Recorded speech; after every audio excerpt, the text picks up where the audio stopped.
ఒక అందమైన గ్రామంలో తెల్లటి చుక్కల గోడలతో 2 అంతస్తుల చిన్న ఇల్లు ఉంది. చుట్టూ పచ్చటి తోటలు, పంట పొలాలు, గాలిలో తీయటి శబ్దాలు వినిపిస్తూ ఉండేవి.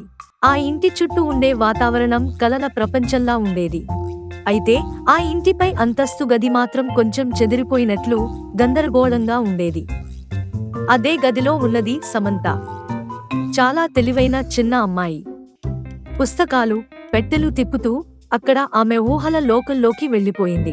ఒక మూలలో పాత పెట్టెల వెనుక ఓ తలుపు కనబడింది.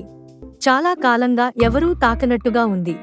ఇది ఏంటో అని ఆశ్చర్యపోయిన సమంత సాహసంగా ఆ తలుపు తెరిచి లోపలికి దిగింది. అది ఒక చిన్న, చీకటి మార్గం. గాలిలో తడి నేల వాసన, చుట్టూ నిశ్శబ్దం. సమంత కొంచెం భయపడినా వెనక్కి తిరగలేదు. చాలా లోపలికి వెళ్ళిన తర్వాత ఆమె ఓ రహస్య గదిలోకి చేరింది. ఆ గదిలో పాత పుస్తకాల రేకులు, పేపర్లు, పాత డెస్క్ కనిపించాయి. ఆమె కళ్ళు మెరుస్తున్నాయి. అన్నీ తిప్పుతూ చూస్తుంటే ఒక పుస్తకంలో ఆమె కుటుంబపు పేర్లు కనిపించాయి. పాత సంఘటనలు, రహస్య ఆచారాలు, ఏవో గాథలు. ఆమె టార్చ్ వెలుతురు ఓ పాత ఫోటోపై పడింది. ఆ ఫోటోలో ఆమె బామ్మలాగే ఉన్న వ్యక్తి వెనుక ఒక వాక్యం కనిపించింది. నీ కోసమే ఇది ఉంది.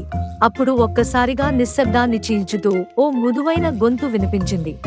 ఇక్కడికి వచ్చావా? చివరికి సమంత షాక్ అయింది. గుండె వేగంగా కొట్టుకుంది. ఇక్కడ ఇంకెవరో ఉన్నారు అని ఆమెకు అర్థమైంది.